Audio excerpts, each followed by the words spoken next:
You're about to be entertained by some of the biggest names in show business.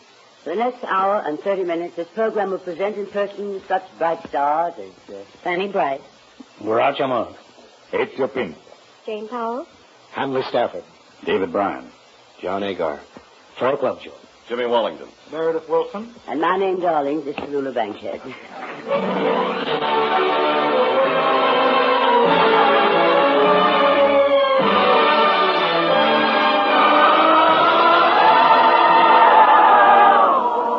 The National Broadcasting Company presents The Big Show. So listen, America, the curtain of America. We're going to keep our lips full of stars. The Big Show. 90 minutes with the most scintillating personalities in the entertainment world, brought to you this Sunday and every Sunday at the same time as the Sunday feature of 5 Show Festival, NBC's star-studded 5-night-a-week program extravaganza. Tonight's Big Show is presenting such top-flight stars as Fanny, Brice, Groucho Marx, Ezio Pinza, Jane Powell, Hanley Stafford, David Bryan, John Agar, Frank Lovejoy, and Meredith Wilson. And here is your hostess, the glamorous, unpredictable Tallulah Bankhead.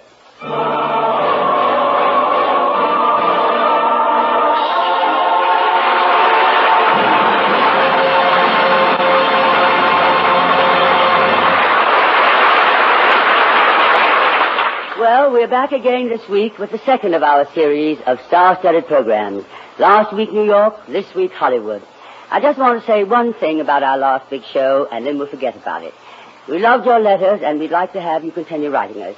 I am most grateful for the comments of the press and public, and I want to say in all humility that I couldn't possibly have lived up to the notices if it hadn't been for my material. Hattie Carnegie made me a gorgeous gown of the finest material she could find. As for the comments of some of my friends who thought I was nervous on the first show, well, I want to say that I wasn't the lit beast nervous. Well, I was as cool and as calm as I am right now. Well, so much for the first show. You've just heard the names of the stars on this week's show, and you think that all there is, sweetheart. Ha I fooled you, didn't I? You thought I was going to say darling. Well, just listen to this lineup next week. Bob Hope, Jimmy Durante, Eddie Cantor, Jose Ferrer, Perry Como, Mindy Carson. Nothing but the cream of show business. That's NBC. Nothing but cream. I guess you think we're aiming rather high, but we always try to hit our mark.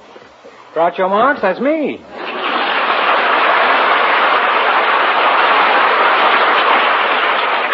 Well, look who's here. Hello, who are you?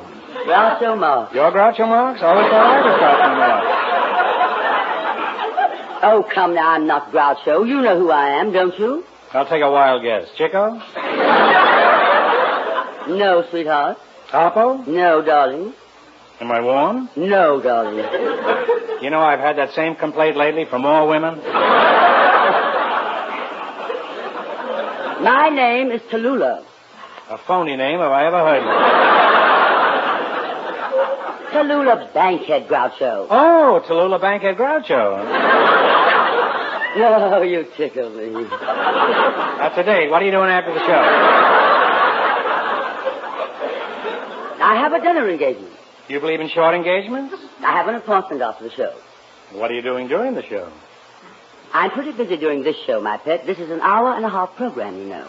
An hour and a half. Mm-hmm. That's a rather odd figure, isn't it? Well, yes. And speaking of odd figures, what are you doing after the show? Well, darling, I'm having a man for dinner. That's the main course. What are you having for the... Well, we're going to Ciro's for dinner. We're having pheasant under glass.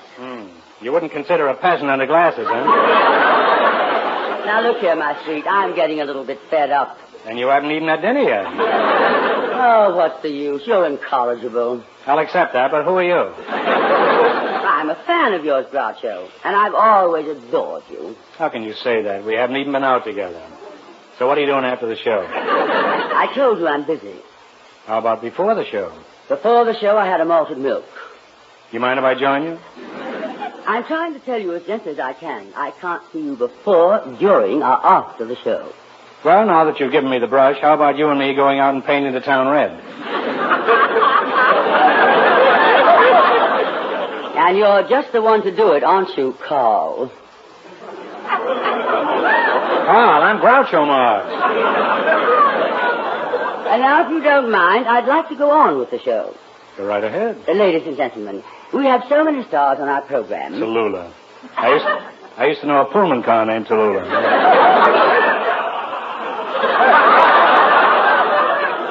Ladies and gentlemen, we have so many stars on our program. It had quite a caboose. Ladies and gentlemen. Tallulah, indeed. We have so many stars on our program. Obviously, this woman is an imposter. Ladies and gentlemen, we have so many stars on our program. Who sponsors this program? We have no sponsor. Ladies and gentlemen. No sponsor? No, it's sustaining. Ladies and gentlemen. How can you sustain yourself without a sponsor? We have so many stars on the show. No sponsor. What do my friends think? Ladies and gentlemen. I had any friends. Ladies and gentlemen. If they could think. Ladies and gentlemen, we have so many stars on our program. How can they afford it without a sponsor? I'll bet the rent here alone must be about $85 a month. Ladies and gentlemen, please. Oh, I mean, Groucho, please. How can a big hour-and-a-half program like this go with all these big stars go on without a sponsor? We'll give it some class. We'll have it sponsored by the Plebo Company. But, Groucho, what is the Plebo Company? Who cares? There must be a company named Plebo. And if there is, we'll send them a bill for it. Now, who were you trying to introduce? Meredith Wilson and his orchestra. Okay, commercial. Ladies and gentlemen, Meredith Wilson and his orchestra are brought to you by the Plebo Company, America's foremost manufacturers. The Plebo Company has been manufacturing foremost for years. Try a foremost, or better still, try the large economy size, the five most. Remember, when using foremost, use caution. Caution comes in 6 delicious flavors. So, ladies, if foremost persists, see your doctor.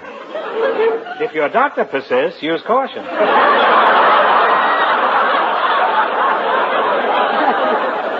And now Meredith Wilson's orchestra plays Stardust, and I want to talk to you, darling. I remember you when you were one of the 4 Mills brothers.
That chiffon music of yours was delightful. You have just heard Meredith Wilson and his orchestra brought to you by the Plebo Company. So buy a box of Plebo today.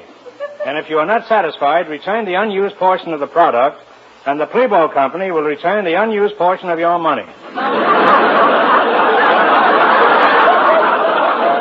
If you live in Canada, say hello to Papa Dion. And now we interrupt this commercial to bring you the rest of the show. Meredith, you were, as usual, divine. Well, thank you. You know, Miss Bankhead, I was thinking all through that number about the first time I ever saw Groucho Marx. It was 20 years ago. Well, let's keep it that way, shall we? Well, I guess you've forgotten, Mr. Marx, but it was back in Mason City, Iowa, my hometown. You and your brothers played there one night. You remember the village square? Was that you?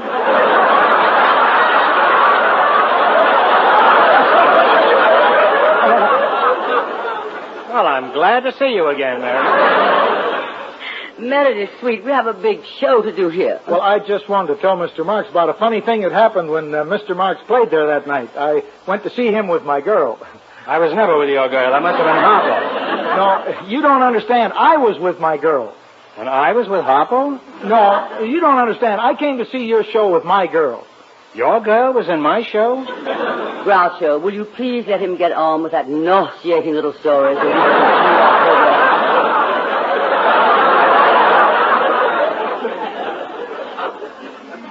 Thank you, Miss Bankhead. Because a very funny thing happened that night when I came to the show with my girl.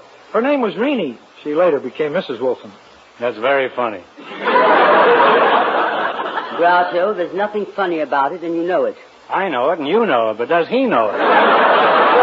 Oh, if you think that's funny, wait till I get to the funny part. You'll notify us when you get to it, won't you? A postcard will do. Oh, I'll telegraph. I'm sure you will.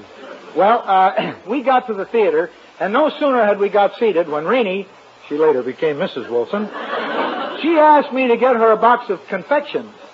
So I went out to the lobby to get it, and when I got back, some other man was sitting in my seat next to Renee, who later became Mrs. Wilson. So I said to him, I says, I believe you're sitting in the wrong place.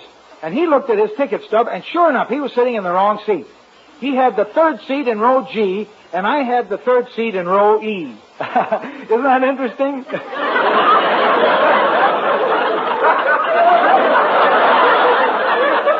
You know, Mrs. Wilson and I often have a good laugh about this when we think of it.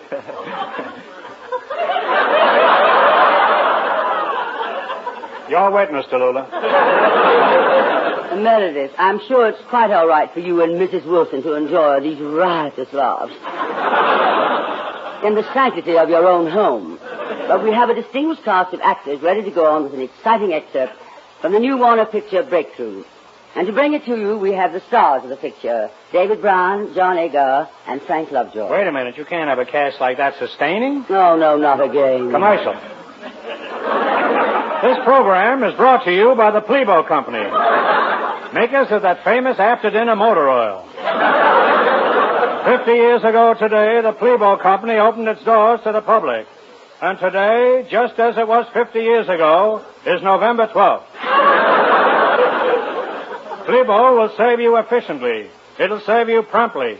Try Plebo. It'll save you right.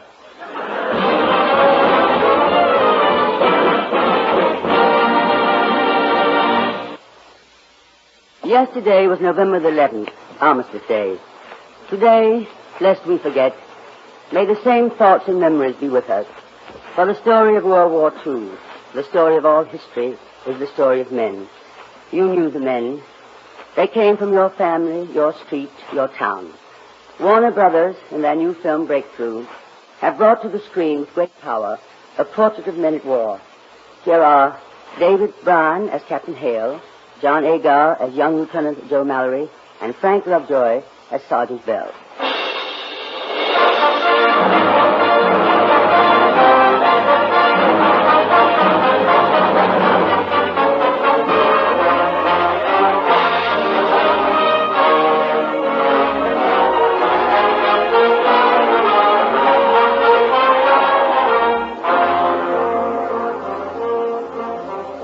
My name is Bell.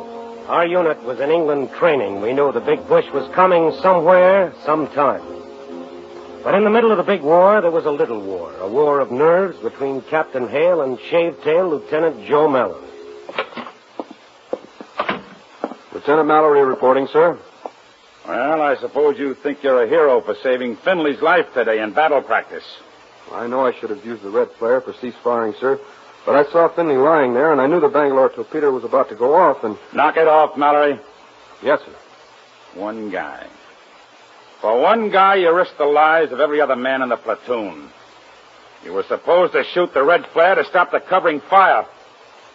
If Sergeant Bell hadn't used the red flare, if he hadn't more sense than you've got, every guy would have stood up and been gut shot by our own machine guns. Have you thought of that, Lieutenant Mallory? Yes, sir, but Captain... You're at attention, Mallory. Oh, you look great on paper. Great. But not when the chips are down. I ought to reclassify you and send you back where you came from. But there's no time. No time.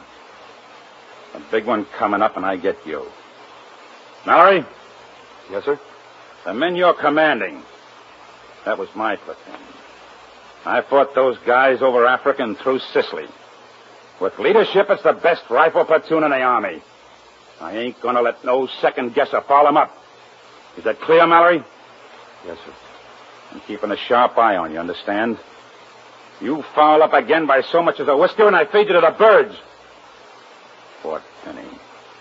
All right, dismissed. Right then, the lieutenant proved that he had good sense, even if he was only a shavetail, because he went out and hunted up his sergeant, which just happened to be me. He found me down in the village in a pub. I want to thank you for shooting off that flare, Sergeant. It's all right, Lieutenant. The old man just let me have it. Good. Is he always that tough? The old man isn't tough, Lieutenant. Get down under that rough crust and he's sentimental. You know what I mean? Maybe you're right, Sarge. But so far, that's a side of him I haven't seen yet.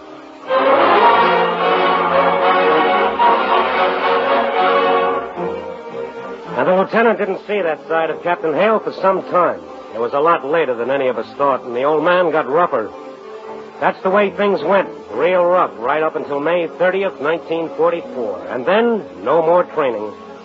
They told us they were going to give us a little ocean trip. Yep, right across the channel to France. All hands set watch on condition 1. All hands set watch on condition 1. What's the matter, Lieutenant? You scared? Yes, sir, Captain Hale. It's just that I... Don't apologize. So am I. You? After all the battles you've been in? Lieutenant, you're sort of scared because you don't know what it's going to be like. I know what it's going to be like, and I'm plenty scared. There's only one thing I can tell you. Yes, sir? 5 minutes after you hit the beach, you'll be a veteran.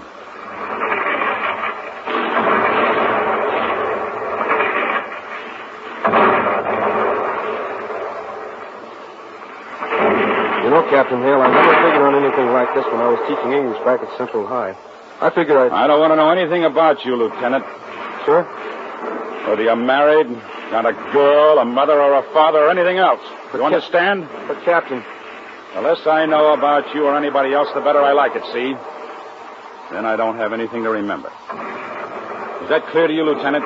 Is it clear? Yes, sir. Now hear this. Now hear this. Proceed with landing plan able. Proceed with landing plan able. Good luck and God bless you. So they set us down on a section of Omaha Beach called Easy Red, and they said to us, fellas, Easy Red is all yours if you can take it.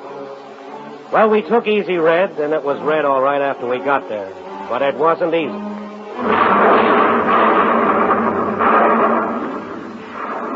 So the lieutenant got us going, those of us that were left, and we began the march across Normandy. A correction. We got down on our bellies and began to crawl across Normandy. And, brother, I'll never forget those days. What are you stopping here for, Mallory? The clouds are up the other way.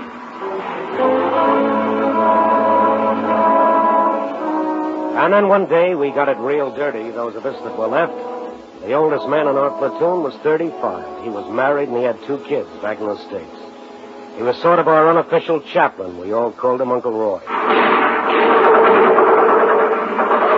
Sergeant Bell, where are you? Back of the hedgerow, Lieutenant. Over here. Well, we kind of got him on the run. Maybe we can take a breather now and... Sergeant. No. Yeah, Uncle Roy. Uncle Roy? Anybody else? Me, you, Sergeant, but Uncle Roy. Want me to get his personal effects? I'll get him. All right. Look, a little piece of shrapnel went right through his wallet, into the picture of his wife and kid.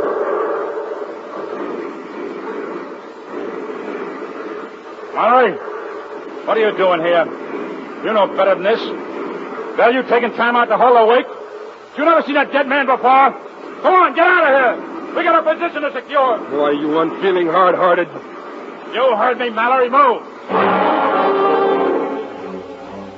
So we moved, those of us who were left.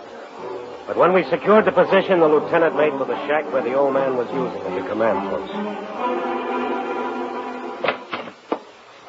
Well, Mallory, there are a lot of things officers are supposed to be that have nothing to do with fighting a war. But you haven't indicated you can feel or know anything except how to kill Germans. what are you trying to say? Shut up and sit in that chair. I'm not through with you yet. One of the things I was taught was to see that the nearest of kin receive the personal belongings of soldiers killed in action. Here, take these. Those belong to a sergeant in my case. A guy named Henderson. A guy everybody loves. What do you mean? Just what I said. I don't expect you to have any idea of how my men or I felt about Uncle Roy. But I'm telling you now, Captain Hale. If you don't see to it that his wife gets this stuff, I'm going to kick your brains out. What you feel about him? How long have you had that platoon? 3 months? I've had it for 3 years, you hear? 3 years! The little kid, Tony. That's his picture. Anthony John Henderson. After Helen's father and Roy's grandfather. He was only a year old, maybe he wasn't even quite that when Roy joined the outfit. I remember how Uncle Roy and me scrounged all over Tunisia trying to find a Christmas present for the kid in 43. For Annie and Helen, too. You're not old enough to teach me how to feel about Uncle Roy Henderson.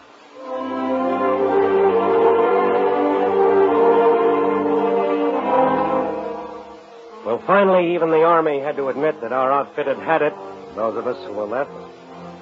They took us to a rear area for rest and replacements. I happened to be in battalion headquarters the day they told Captain Hale he was promoted to major. But they didn't kid the old man, not even by that much. He knew he was being kicked upstairs. Don't sit there looking so dumb, Mallory. If you got nothing to say, go over to the USO hut. Sounds like they're having a good time over there. I just don't understand it, Captain. I mean, Major. It's in plain Army English. I'm relieved of command, and you've got it. Congratulations. But why? I'll never be as good as you. Oh, yes, you will. If you live long enough. I look all right to you, Mallory? Well, sure, of course. Well, I'm not. I'm a loony, Joe. A battle psycho. I've made so many decisions, I'm afraid to make decisions anymore. So I'm a bad risk. A bad company commander. But not a promotion. And it means no more decisions. It's the way I got the company, Joe, in North Africa, right after Kasserine Pass. Murray Fraser was my CO then. He lost 2 full platoons. Only mine and Wendell's were left, and not much of us. It was at a battalion meeting, and Murray began to cry, see? Not loud or anything. Just crying. Well, I've never done any crying, Joe. You'll be a good company commander. But I want to give you some advice. Don't get to know your men, Joe. It's knowing them. Knowing what they are and what they want to be. All about their wives and their sweethearts. That's the stuff that wrecks you, Joe. That's when if they bleed, then you bleed. And if they die, a little piece of you dies, too. That's the puzzle, Joe. The Army teaches you can't make men fight for you unless you get close to them. And once you get close to them, you don't want to make them fight, Joe. Figure out the answer to that, and you'll not only stay healthy, you'll probably end up a stinking general. Here, Joe. There ain't no stores around here where you can buy these silver bars, so here. That's the one I wore at Kasserine Pass. Okay. That's all. You'll be moving up for another big push soon, so get out of here and have a good time. Well, that's the Army. And sure enough, 2 or 3 days and we're ready to move up. And sure enough, we get us a brand new shaper. Lieutenant Johnson reporting for duty, sir. You were supposed to have been here yesterday. I know, sir, but I took the wrong road. And so you got lost. Well, that's fine, Lieutenant Johnson, just fine. I suppose you're straight out of OCS at Fanny. Yes, sir. They're really shipping him out of there fast now. I was only allowed a 24-hour pass to see my wife in New York before the... Knock it off. Yes, sir. Remember this, and don't make me repeat it. As far as I'm concerned, you can forget the family history. Sir, I only... You're at attention, Johnson. Yes, sir. If you're as good under fire as you are on paper, we'll get along. If you're not, I'll reclassify you and ship you back to a repo depot. That clear? Yes, sir. We're moving up tonight, so I'd better tell you a few things. You're getting the best rifle platoon in the Army. My platoon. Give them good leadership and they'll fight for you. And they'll die for you. And they won't let you down. But I'll have my eye on you. And if you foul up by so much as a whisker, just once, understand? So help me, I'll feed you to the birds. Fort Vince. All right, dismiss.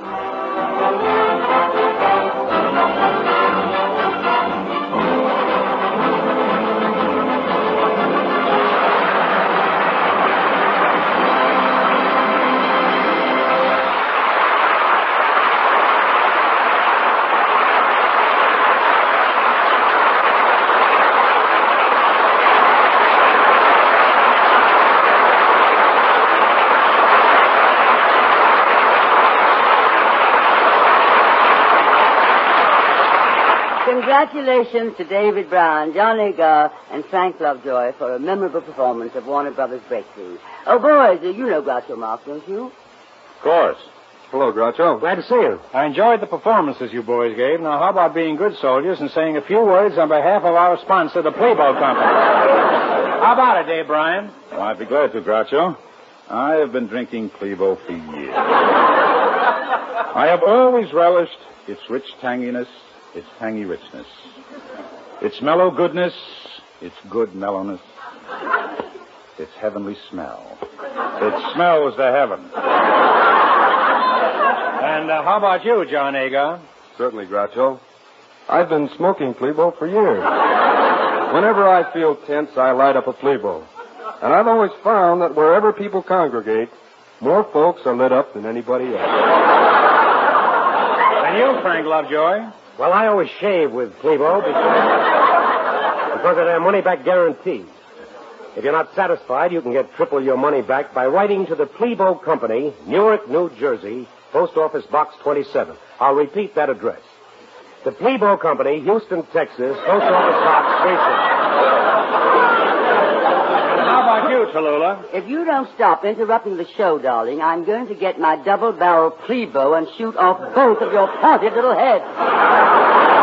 You have just heard an unsolicited testimonial by Miss Tallulah Bankhead of Montgomery, Alabama, second baseman of the New York Giants. And now the Plebo Company, makers of money, relinquishes its time for a special announcement through radio stations everywhere. This is NBC, the National Broadcasting Company.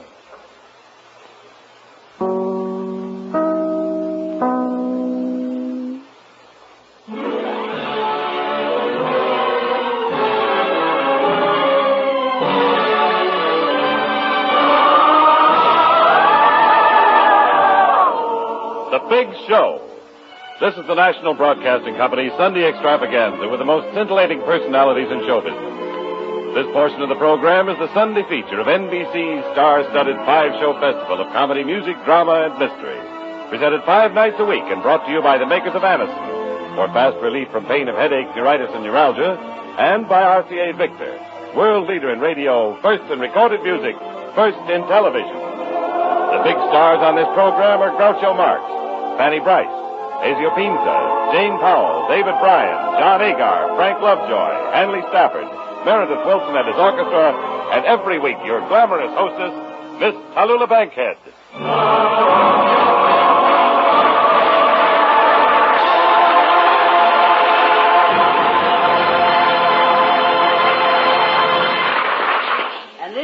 I get my kicks out of being mistress of ceremonies on this show. Because by arrangement with Metro-Goldwyn-Mayer, producers of The Miniver Story, starring Greer Garson and Walter Pidgeon, I'm about to introduce a man who brought a new kind of romance to Broadway. Not the typical musical comedy youth with padded shoulders and the you can be taller than she is shoes. Here was the kind of romantic singer who would appeal to us girls who were more mature. Oh, I beg your pardon, I mean to you girls who are more mature. Of course you know who I mean, darling. A star of the Metropolitan Opera, a star of South Pacific, and now a star of MGM. Ladies and gentlemen, Mr. Ezio Pinja.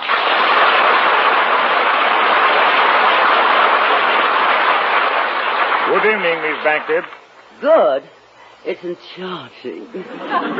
What a career you've had, Mr. Pinja. Or should I say careers? Opera, musical comedy, RCA records, and now motion pictures.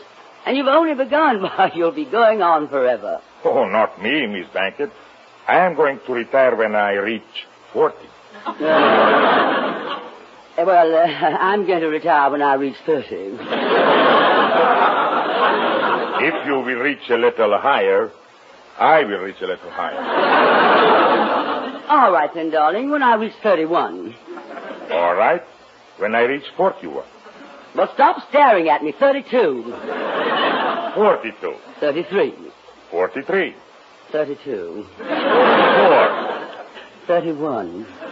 45. 30. Tallulah, one of us is reaching in the wrong direction.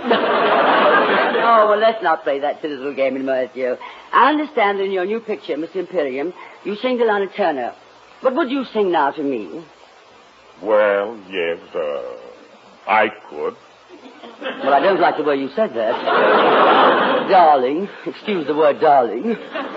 If you sing them to Lana, why can't you sing them to me? Would it make that much difference? Oh, no, of course not. Except that Lana is so much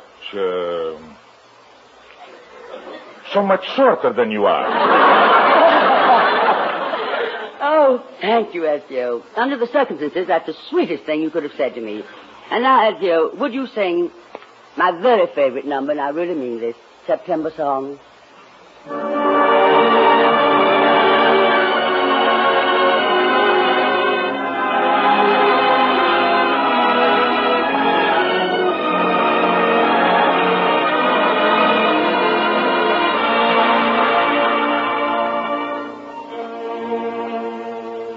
I was a young man courting the girls.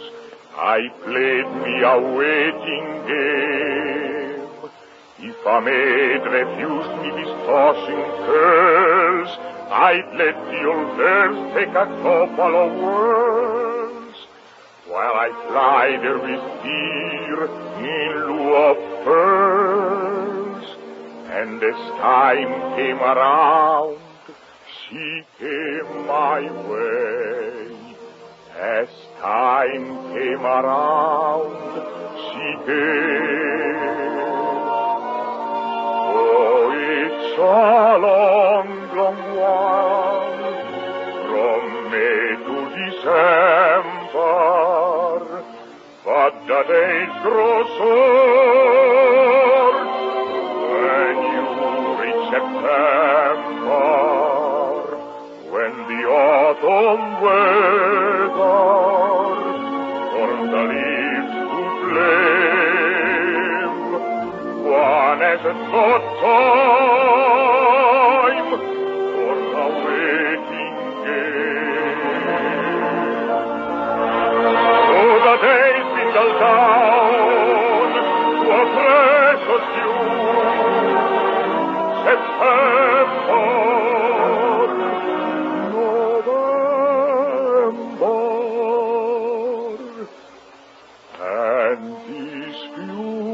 Precious days I'll spend with you. This precious day I'll spend with you.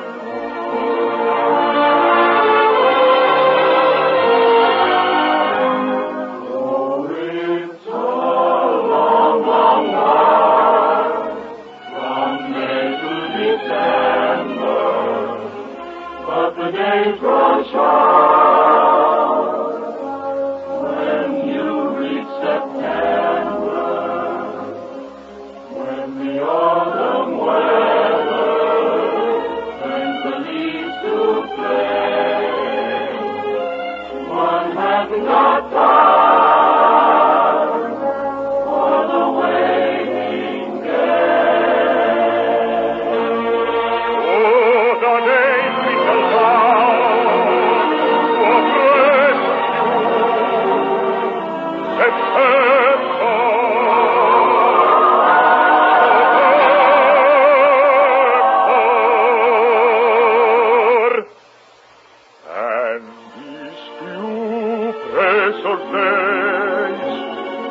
spent with you.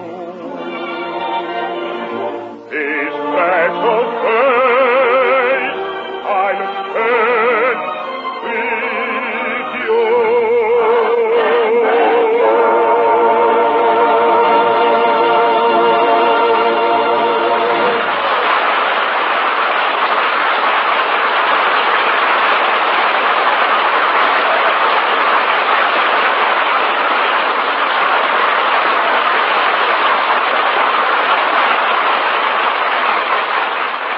Bravo, Ezio Pinza, bravo. Thank you. Yes, bravo, and not only bravo, but Chico and Harpo. Oh, Mr. Pinza, do you know Groucho Marx? Groucho Marx? What a peculiar name.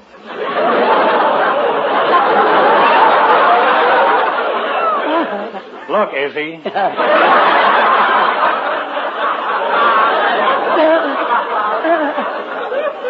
Don't you feel a little peculiar singing on a program that hasn't got a sponsor? Let me give you a commercial. The Plebo Company... Groucho, darling, we happen to have a sponsor now. Oh, you mean there is a Plebo Company and they called up? Oh, no, Groucho, but there is a Whitehall Pharmacal Company, makers of Anison. And they have a message of interest to everybody. You mean a brief message. That's what they always say. We now bring you a brief message from our sponsor. Arrive safely. Let her follow. Well, this message I have is a brief message, but it is important. If you suffer from the pains of a headache, we urge you to try the remarkable product this program features, Anison. Anison is like a doctor's prescription. That is, Anison contains not just one, but a combination of medically proven active ingredients. The relief these tablets bring is not only effective, but often incredibly fast. Many of you I know first discovered Anison through your own dentist or physician. But if you have not yet used Anison, we urge you to try these tablets the next time you're in pain from a headache, neuritis, or neuralgia. You will be delighted with the results. Try Anison on this guarantee. If the first few tablets do not give you all the relief you want as fast as you want it, return the unused portion, and your money will be refunded. You can get Anison at any drug counter. It's spelled Anacin.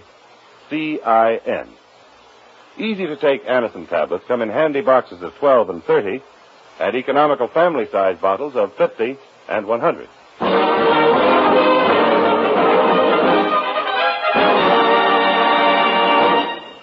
Snooks. Oh, Snooks. Yes, Daddy. Stick close by. I don't want you to get lost here at NBC. Say, Daddy, look on that door there. It says Tallulah Bankhead. What about it? What's a Tallulah Bankhead? What's a Tallulah Bankhead? Mm-hmm. Just about the most famous stage actress today, that's all. Oh, is that all? Is that all? Who made such a great success in A Royal Scandal? Who starred in the hit play The Skin of Our Teeth? Who thrilled thousands on Broadway in The Little Foxes? Who, I ask you? Who? Well, what are you crying about? I didn't do it.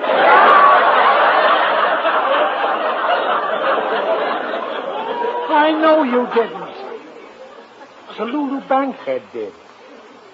Why, when she's on a stage, nobody can even come close to her. And when she delivers a speech, audiences don't dare breathe. You mean even her best friends won't tell her? Oh, stop. I mean that she's so good, she's without an equal. What an actress. When she plays a love scene with a leading man, how she carries off a part. Well, which part of him does she carry on? Don't be silly. Gee, I'd like to be an actress when I grow up. Oh, that's ridiculous. You're not pretty enough. You mean I'm ugly? Well, at least it's a clean-cut ugliness. Look, stay here a minute. We're supposed to be contestants on Groucho Marx's quiz show. I'd better check up about it. Be back soon. All right, Daddy. I don't care what Daddy says. I'm going to be an actress when I grow up. Like Tallulah Bankhead. Say, I know what I'll do.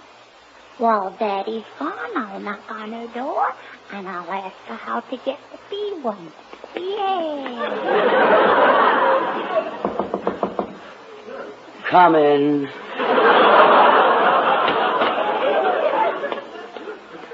Hello, Miss Bankhead. Can I ask you something? Please take those sweaty little paws off my Hattie Carnegie gown.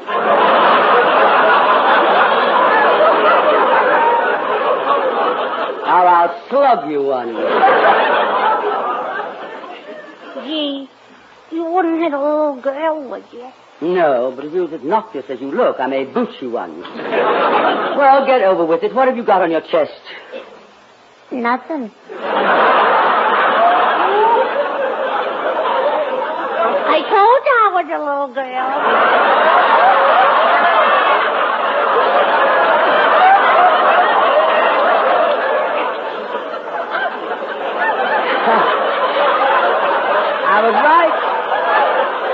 I was right, this darling is obnoxious. I mean, what do you want to ask me?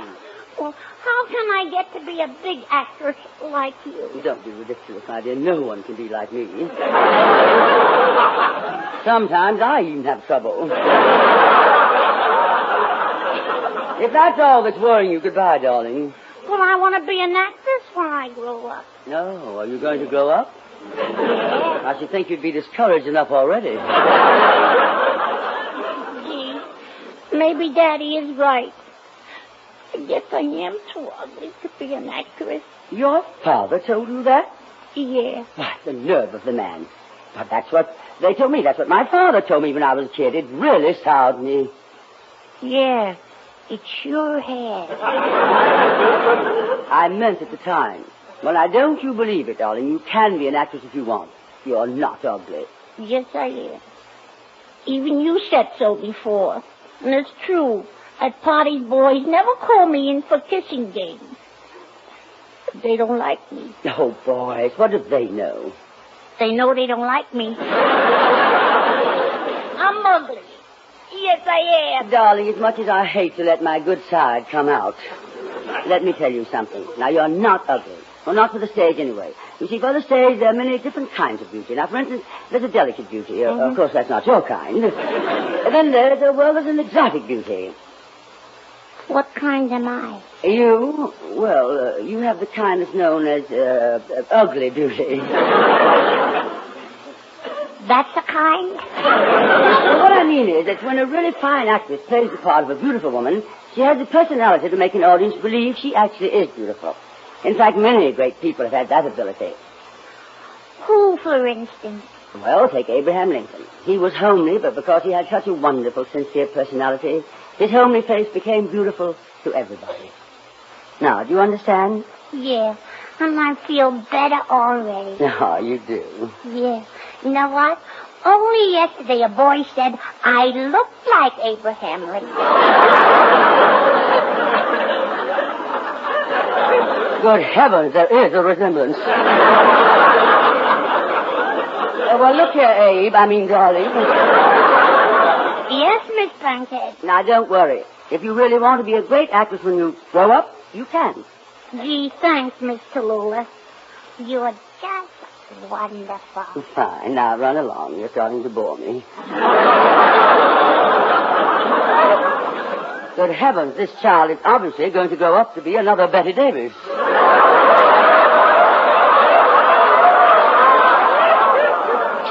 Oh, Snooks, there you are. Gee, it's Daddy. I'm sorry if she bothered you, Miss Bankhead. Ain't she wonderful, Daddy? And isn't that a beautiful dress she's wearing? Yes. Isn't it? And it's so soft and silky. Take those sweaty paws off my Hattie Conning gown. I mean you, Daddy. I beg your pardon. I'm sorry. Well, come on, Snooks. I really do hope we haven't bothered you, Miss Bankhead. But we heard that Groucho Marx is going to do his quiz program on this show tonight. Oh, that comes a little later in the program. Oh, well, come on, Snooks. We'll wait over here. Say goodbye to Miss Bankhead and tell her you're sorry you bothered her. And for heaven's sake, pull up your garters. Goodbye, Miss Bankhead, and I'm sorry I bothered you. And for heaven's sake, pull up your guard. Coming, darling.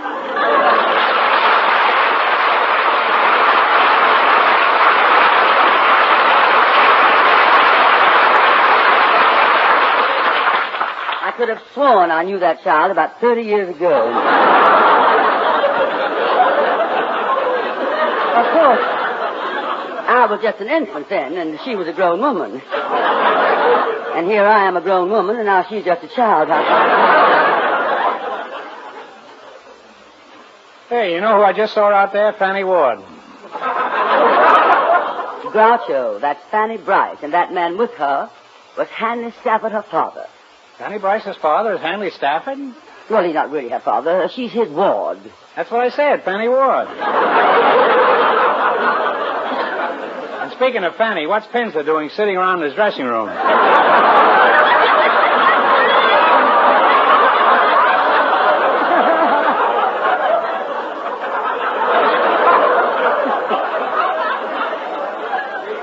Why isn't he down here singing Some Enchanted Evening? Mr. Pinzer is not singing Some Enchanted Evening on this program, darling. Well, somebody's going to sing Some Enchanted Evening in this darling program, even if it's only darling me.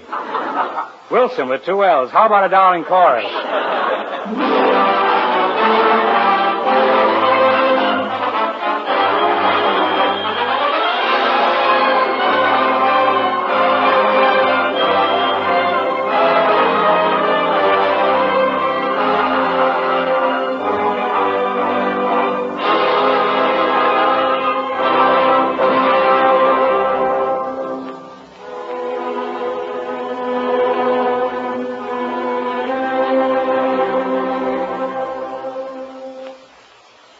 Some enchanted evening,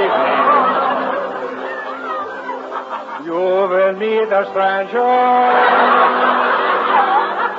You will meet a stranger across a crowded room, and then you will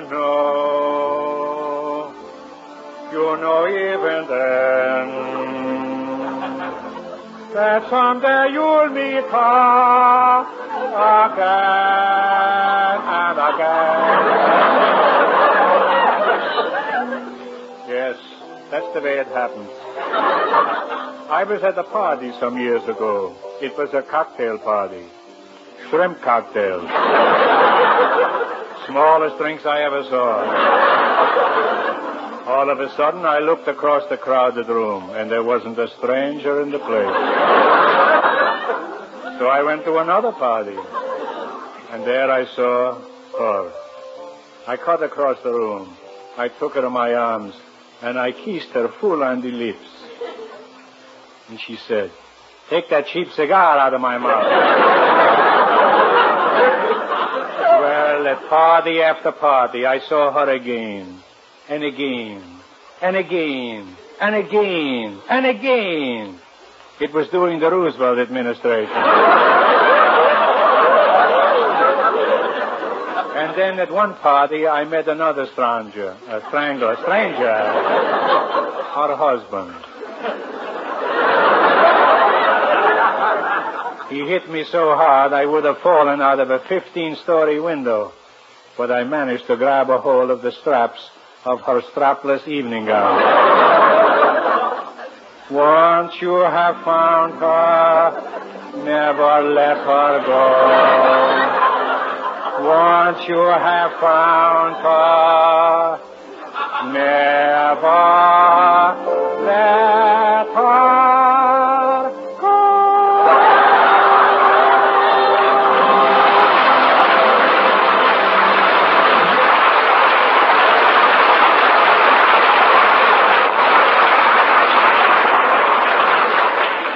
Groucho, that was divine. I could have sung louder, but I didn't want to make a bum out of Pinzer. No, Groucho, listening to you sing again and clown to that song brought back warm, dear memories of those days on Broadway when you and your brothers ran through all those wonderful shows like Coconuts and Animal Crackers. Well, maybe I'm sentimental, Groucho, but memories are my dearest possession. The brilliant Dorothy Parker put it so well in the famous piece she wrote called Sentiment. I'd like to do it for you.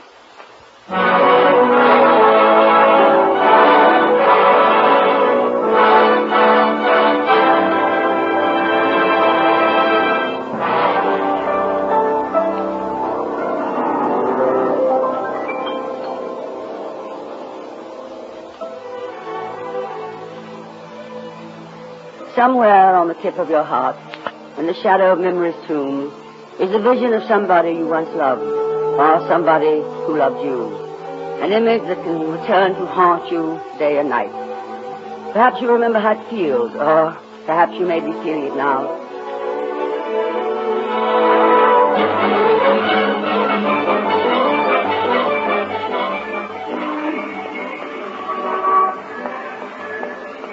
Taxi, lady? Taxi? Oh, yes, sir. I did wait, didn't I? Yes. Where to, miss? Oh, anywhere, driver, anywhere. It doesn't matter. Just keep driving. It's better than walking. It's no good my trying to walk. There's always a glimpse through the crowd of someone who looks like him. Someone with his swing of the shoulders, his slant of the hat, and I think it's he.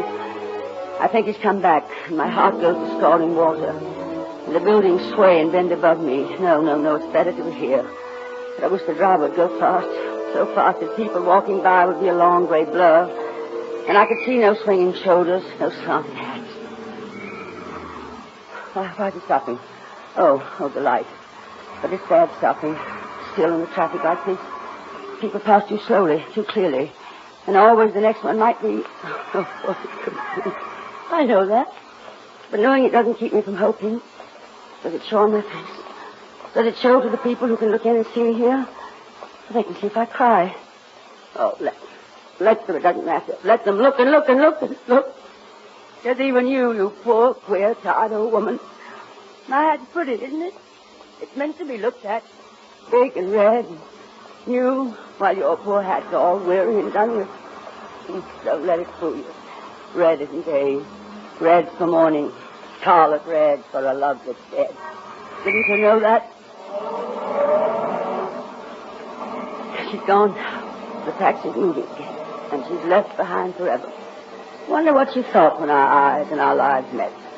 I wonder if she realized how quick I'd be to fling away all I have if I could bear in my breast the still dead heart that she carries in hers. She's done with hoping and burning, just as I must someday be done with him. But when? How long? This is the sort of thing he hated so in me. I can almost hear his words, his voice.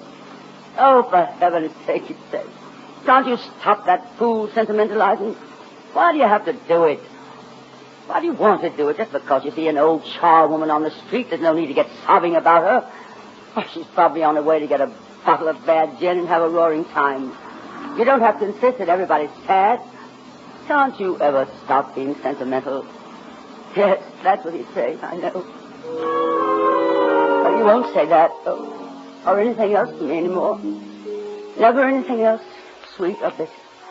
He said all he had to say that last time, and I knew what it meant. He was trying to be kind, trying to let me down gently. But I wouldn't let it. I wanted him to suffer a little, too. He said, of course I'm coming back. Don't go making a national tragedy of it. Nothing to cry about. I'll be back. I'm not going away forever. But I knew because that wasn't the moment he left me. He left me long before that. He was far away then and he didn't know it. But I knew it. I knew it then and I know it now. He's gone away and he won't come back. He's gone away and he'll never come back. He'll never come back. Listen to the wheels hanging on and on and on. That's sentimental, I suppose. I wonder why it's so wrong to be sentimental. Why it's wrong to have feelings. Why do they keep telling me to stop mooning, telling me to forget it? Who's right and who's wrong and who decides? How can I be like them when he's always with me, he and all his beauty and cruelty? Forget it, oh, sure, it's easy. Don't think of him, that's all. Yeah, don't think of him. Don't breathe either. Don't hear, don't see. Stop the blood in your veins. Oh, I can't go on like this. I can't. If I knew it would be over in a day or a year or 2 months, I could endure it. Even if it grew duller sometimes and wilder sometimes, it could be borne. But it's always the same, and there's no end. So I must go on sitting and staring and buying big red hats and hating them And then sitting and staring again, day upon day upon day upon day. Tomorrow and tomorrow and tomorrow. How am I to drag through them like this? What else is there for me? Go out and see your friends and have a good time, they say. Don't sit alone and dramatize yourself. Don't they know, the empty fools, that I could not see again the friends we saw together, could not go back to the places where he and I have been? He's gone, it's ended. It's ended, it's ended. And when it ends, only those places where you've known sorrow kindly to you. If you revisit the scenes of her happiness, your heart must burst with its agony. And that's sentimental, I suppose. I wish I could say it to him, but I won't say anything to him ever again, ever again. He's gone and it's over, and I dare not think of the dead days. All my thoughts must be slow and brown. Oh, no, driver. Oh, we couldn't look through this street. It was our street, the place of our love and laughter.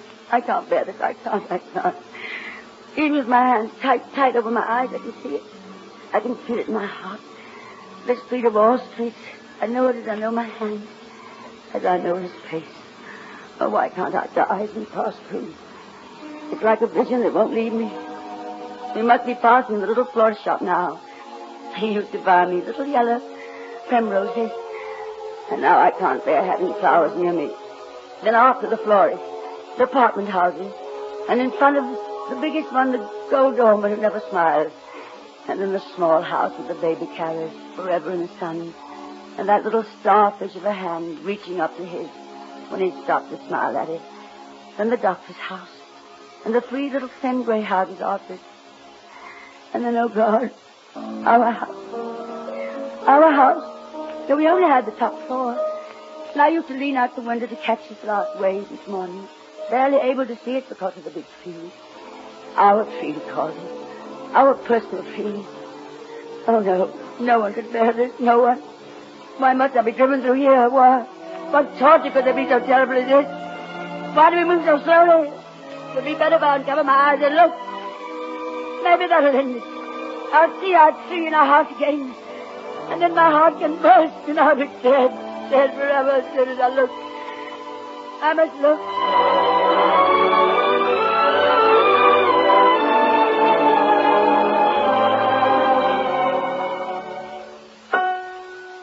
But the tree is gone. It's gone. And they've cut down our tree. Our tree. Where are the apartment houses? Where's the florist shop in our house? Where's our house? Where, driver? What street is this? 66. Oh, it's nothing. I'm sorry. Thank you, driver. I thought it was 63rd.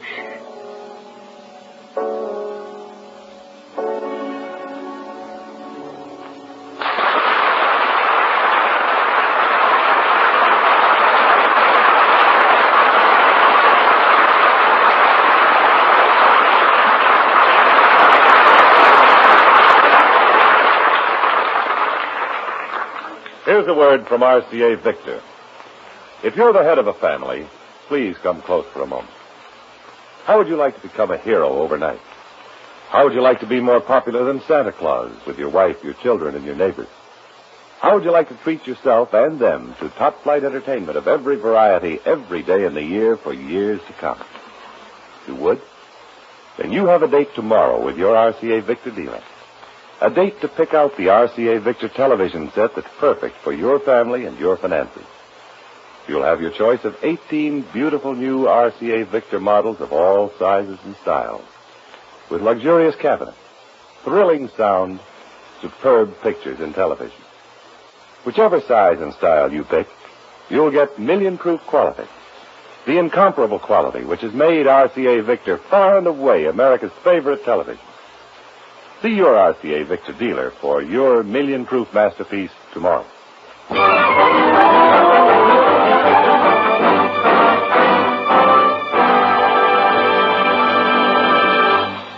And now, ladies and gentlemen, I want you to meet Metro-Goldwyn-Mayer's beautiful and talented young singing star, Miss Jane Powell.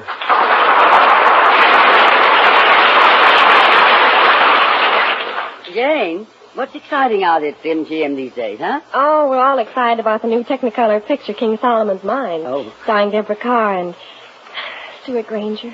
Oh. Oh, yes, I've heard it's wonderful, darling. Oh, you know Groucho Marx, don't you? Yes, I do, Miss Fanny. Then I'm sure you don't want to speak to him. Meredith, how about some music for James?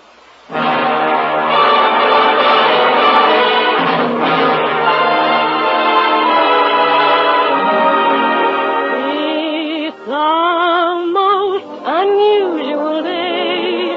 Feel like throwing my worries away. As an old Navy-born Californian would say, it's a most unusual day. There's a most unusual sky. Not a sign of a cloud passing by. And if I want to sing, throw my heart in the ring. It's a most unusual day. There are people meeting people. There is sunshine everywhere. There are people breathing people. And a feeling of spring in the air. It's the most unusual time. I keep feeling my temperature climb. If my heart won't behave in the usual way, oh, there's only one thing to say. It's the most unusual day. There are people meeting people. There is sunshine everywhere. There are people greeting people. And a feeling of spring in the air. It's the most unusual time. I keep feeling my temperature climb. If my heart won't behave in the usual way, there's only one thing to say. It's the most unusual. The most unusual.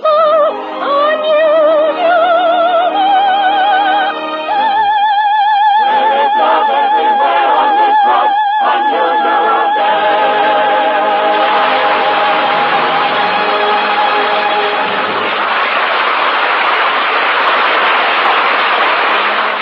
Bravo, Miss Cloud, bravo. Yes, not only bravo, but Ezio. Well, thank you, Miss Bankhead, and you too, Mr. Marx. Just call me Tallulah. All right, Tallulah. And now, Miss Powell, may I call you William? Groucho, why don't you go out and get ready for the quiz show? We're going to do it as soon as Jimmy Wallington makes a statement that he seems to be bursting to make. Well, what I wanted to say, Miss Bankhead, was that this portion of the program was brought to you by the Whitehall Pharmacal Company, makers of Anacin, Colinos, Vicodol, and other fine drug products. And by RCA Victor, world leader in radio, first in recorded music, first in television. And now, Miss Bankhead, would you like to ring your chimes? Of course, Jimmy. This is NBC, the National Broadcasting Company.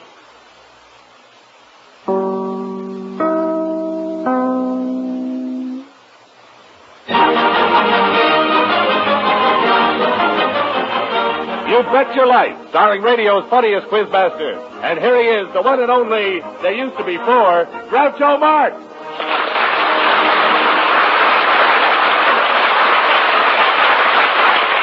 Well, here we are, ready to play You Bet Your Life, and here's your announcer to explain the rules of the game. Well, folks, it's very simple. Simple. I've been doing it for 4 years. I still don't understand it. Each couple in our contest gets $20. Some deal. Unemployment insurance gives you $26. Each couple can bet as much of the $20 as they like. And the amount bet is added on to the original $20, and they can bet as much of that as they like, which is again added consecutively to the original amounts, which have been varied each time, depending on the amount you have bet or have not bet before. The Einstein theory is relatively easy. And here's our first couple, Groucho, a father and daughter. Mr. Higgins and Baby Snooks, meet Groucho Marx. Well, hello, little girl. Your name is Baby Snooks? Yes, sir. Are you a good little girl? Yes, sir. And this is your father? Yes, sir. Hello. Hello, Mr. Higgins. I want to welcome you to You Bet Your Life. Wait a minute, mister. Where's my money? Money? What money? I answered 3 questions, and you didn't pay me any money yet. Isn't she cute? Why don't you shut up? Hit him, Daddy. Snooks, stop that. I'm sorry, Mr. Marx. He doesn't understand the rules of the game. Then she's smarter than I thought she was. Now tell me, how long have you two been married? We ain't married. You ain't? No. He's my daddy. We ain't even engaged. Mr. Higgins, you mean this is your daughter? Yes. And you're still speaking to your wife? What? Now, just a darn minute. You can't talk that way about my daughter. Why not? I've got a daughter myself. Well, I really shouldn't say I got her myself. I had a little help. Yes, we can't ignore our wives, can we? No, but I have no respect for a man who doesn't try. Daddy. What? Bend down. I gotta whisper something. All right. What? Now, why couldn't you think of that when we were still in the hall? I wasn't thirsty.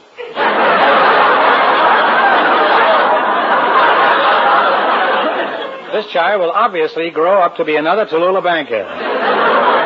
In fact, it's children like this that's giving marriage a bad name. Go on, hit him, Daddy. Please, Higgins, I wish you'd curb your child. But how? Well, the best place would be out in the street. Well, let's dash ahead. And I'd like to dash hers. If I thought I could get away with it. Anyway, we're ready to play You Bet Your Life. Mr. Einstein has explained the rules to you, and I see you have chosen Presidents of the United States as your category. Now, how much of the $20 will you bet on your first question? A penny. A penny? Mm-hmm. Oh, Snooks, no. We have $20 to bet. We're not going to bet a penny. Let's bet the whole 20. 20? Are you talking about dollars? I'm not talking cents. You sure ain't. All right, then let's really bet big. Let's bet $30. Look, little girl, and I use the word loosely. You only have $20, so how can you bet 30?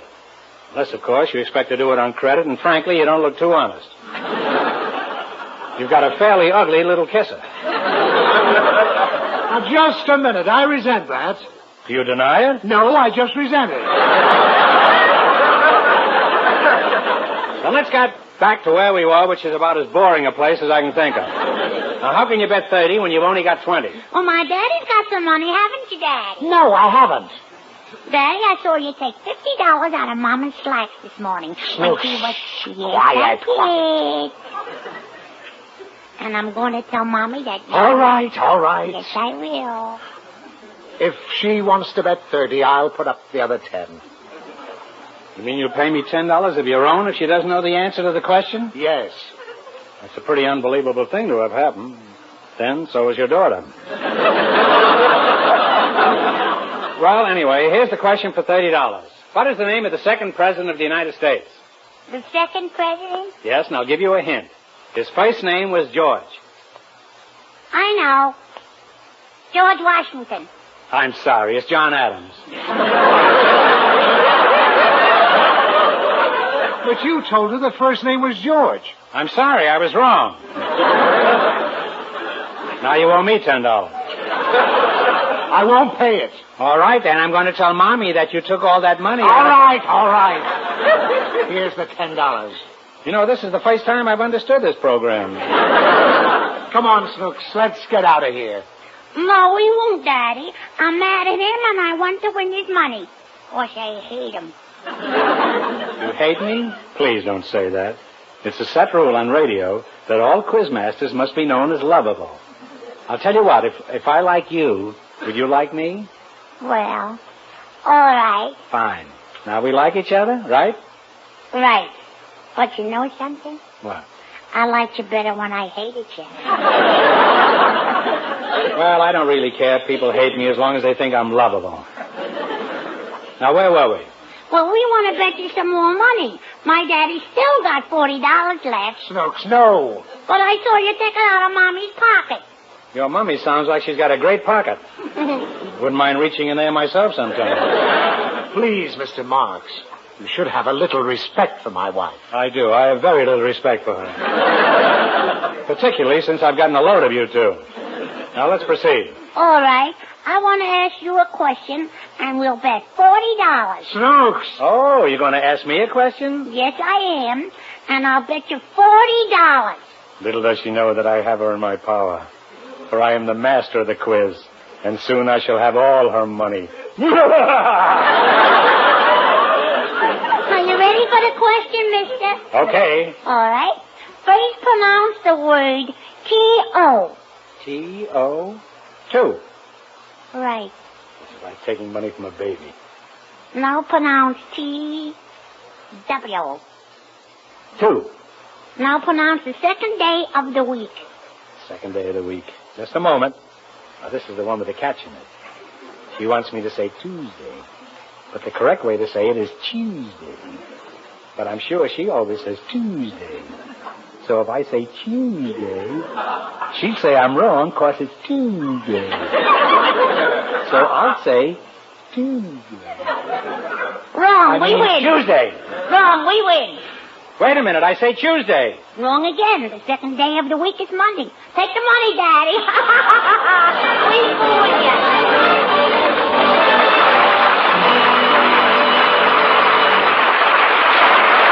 Groucho, our next contestants are an actress and an orchestra leader. Miss Tallulah Bankhead and Mr. Meredith Wilson meet Groucho Marx.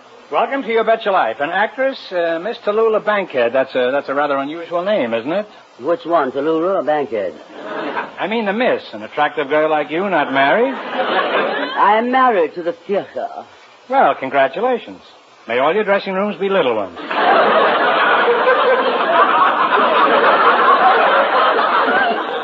With running water, preferably. That's an Indian I used to know. Are you a movie actress? I'm an actress of the legitimate theater, the theater of Helen Hayes, Lynn Fontanne, Catherine Cornell. Well, we have a few great actresses in the movies, too. Olivia de Havilland, Greer Garson, and tell me, when have you seen as great an actress as Betty Davis in All About Eve? Every morning when I brush my teeth.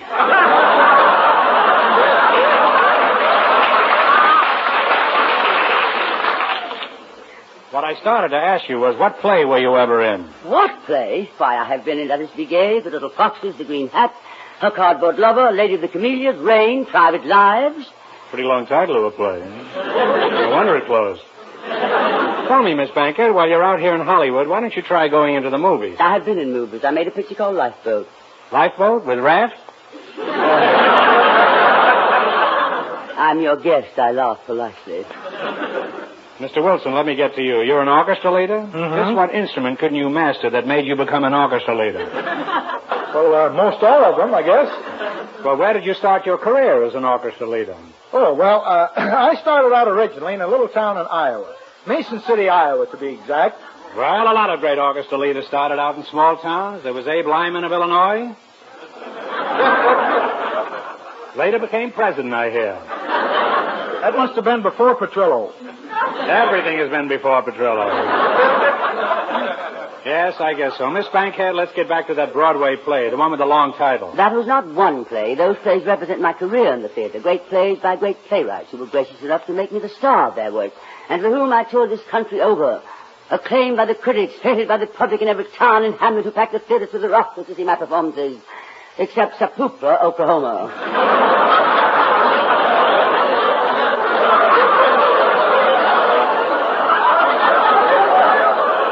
That is certainly a novel pronunciation.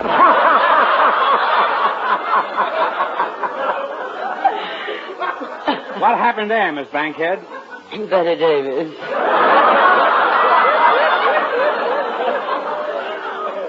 Oh, tell me, Miss Bankhead, do you think I could be an actor in the theater? Anyone can become an actor, I suppose, but to be great one must suffer. I've had to wrestle with every part I master. I've had to wrestle with every emotion known to man.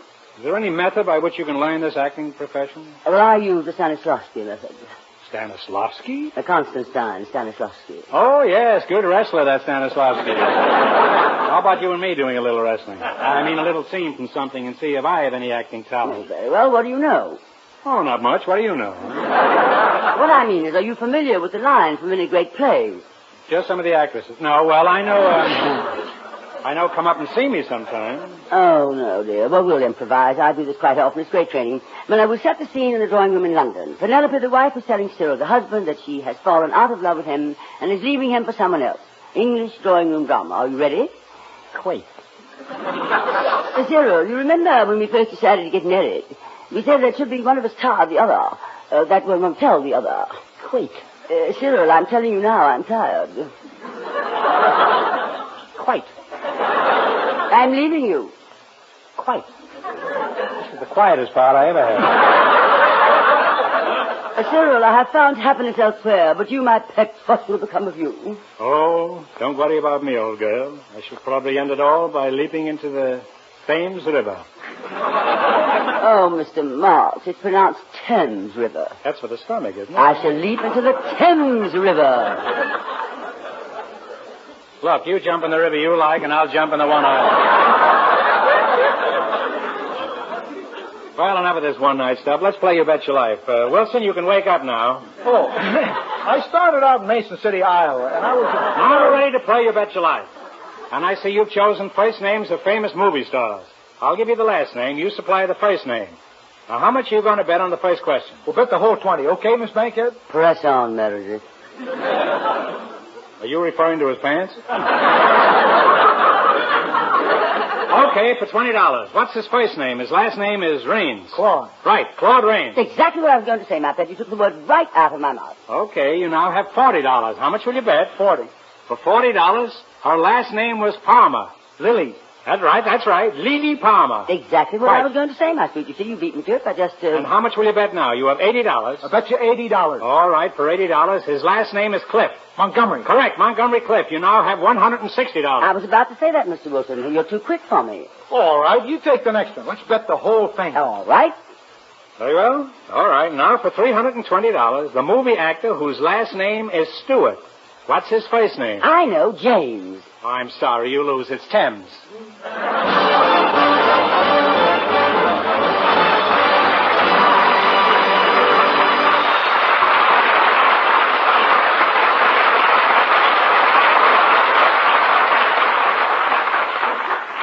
For our next couple, Groucho, we selected from our audience a plantation owner and a young singer.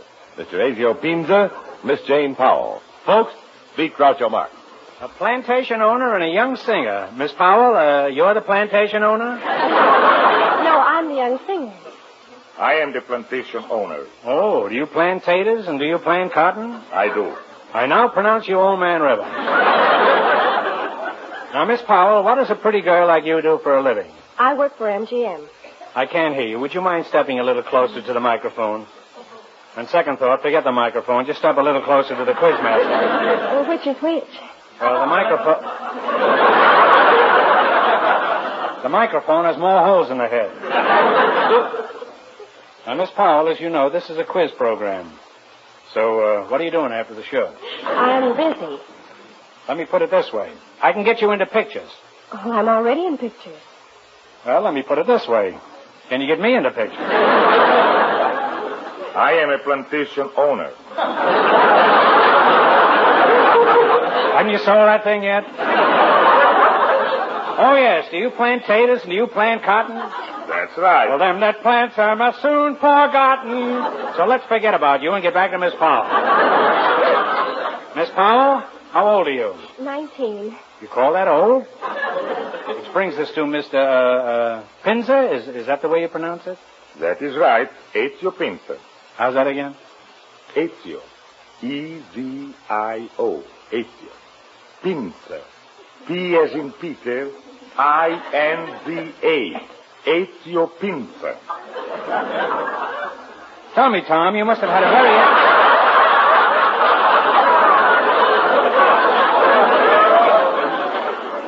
You must have had a very interesting background. Now, tell us something about yourself. Don't you think Miss Powell is a beautiful girl? Yes, I do. But I thought you wanted to talk about my background. Well, with a background like Miss Powell standing around, we should talk about yours. Oh, well, what is your background? How'd you start out? I started out in Italy as a professional bicycle rider. Then I was with the opera in Milano. Then I went to the Metropolitan Opera in New York. And then I became plantation owner in South Pacific. Couldn't hold a job, eh? Well, all right now. We're ready to play You Bet Your Life. I see you have chosen songs for your category. Cowards.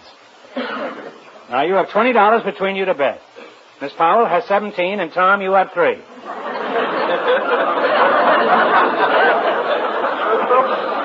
Now, I'll sing the beginning of a song, and you have to finish it. Ready? How much of your 20 will you bet? We'll bet $10. Very well. For $10, sing the rest of the song that starts out this way. 1. Is that all you're going to sing up? That's all. 1. And no hints from the audience, please. I know what that is.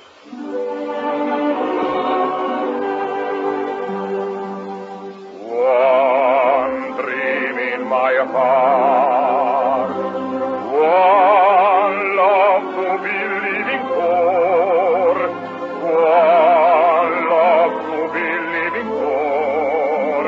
This nearly was mine, one girl for my dream, one partner in a paradise.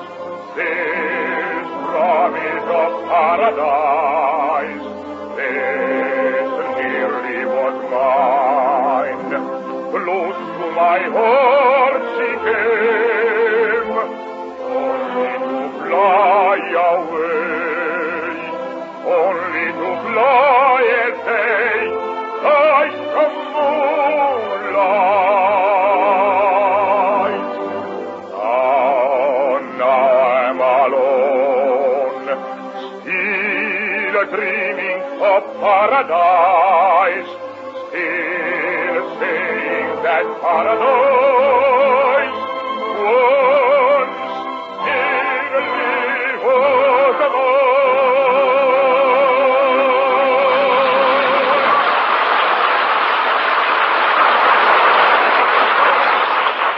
No, I'm sorry, but that's the wrong answer, the song that starts with 1. The song I was thinking of was, Wonder Who's Kissing Her Now. Now you have $10 left. How much of the 10 do you want to bet? All of it. All right, finish the song that starts with, sweet. Sweet? That's right, sweet. Oh, I got it. Sweetheart, sweetheart, sweetheart, will you love me ever? Will you remember the days when we were happy in May, my dearest one? Sweetheart, sweetheart, sweetheart, though our paths may sever, through life's lasting ember, will you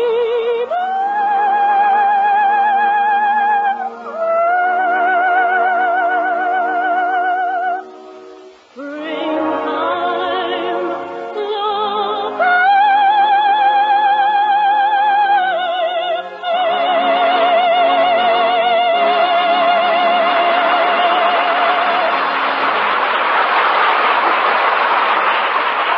Groucho, come over here. I love you, Billy. No, I'm sorry, but you're wrong. You're wrong. Wrong? But what is the song that starts with sweet? What's that? What is the song What a that starts ham. with She sweet? can't wait till she gets back. I'm sorry, but you're wrong. I'm going to keep saying that. Wrong? But what is the song that starts with sweet? Candy and cake. I'm sorry you lost all your money, but for being such good sports, I'm going to give you each a DeSoto Plymouth car and a lifetime supply of money. Better luck next time.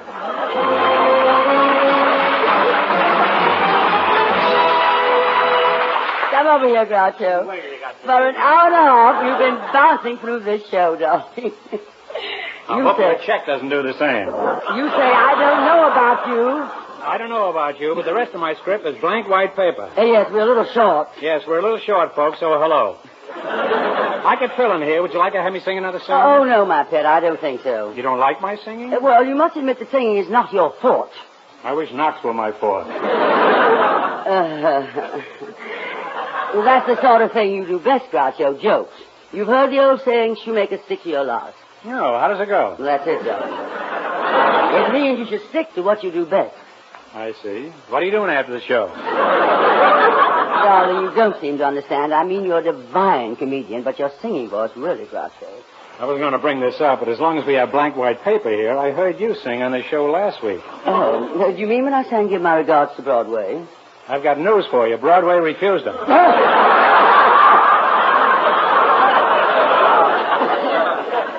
And Herald Square turned him down, too. Now, don't go talking about my voice. How about your voice? Just a minute, Costello. Critics everywhere Have you been at it all this time? I certainly have. Everywhere they've said that I have a sterling voice. Flatware, eh? Me, flat? Okay, meet me at Me Flat right after the show. After all, darling, I just wrote an article on music in this month's Flair magazine. An article about Louis Armstrong. Why should I discuss music with you? I started out with the Metropolitan Opera Company in New York. A prize in each and every package. Well, I'll leave it to Meredith Wilson. He should know. He's a musician. Meredith, my sweet, come here. Tell me the truth. Now, what did you think of my singing last week? Be brutally frank. Brutal. Well, darling, if you'd only played in the right key. Well, if you'd let me have your key. I give my key to no man. Well, Miss Bankhead, how can I play the song for you if I don't know what key it's in? Well, no one has ever complained of my voice before. I wish you'd hear me in the shower. And this is the dame who'd give her a key to no man. Now, do me a favor, Meredith. Would you ask your orchestra if they would play Give My Regards to Broadway? I want to sing it again right now. Now, just to prove a point to Mr. Marx. Certainly, gentlemen. Would you play Give My Regards to Broadway for Miss Bankhead? She wants to sing it again to prove a point to Mr. Marx. Oh, no. Boy, for me. All right, darling.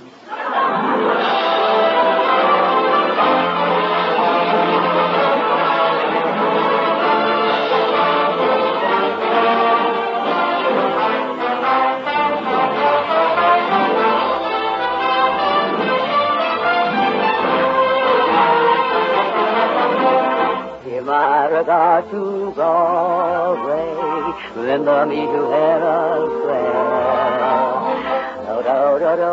Oh, darlings, until next week, when you'll come to see you from the citizen of New York. Groucho Marx appeared tonight through the courtesy of the DeSoto Permasteelers of America. This is NBC, the National Broadcasting Company.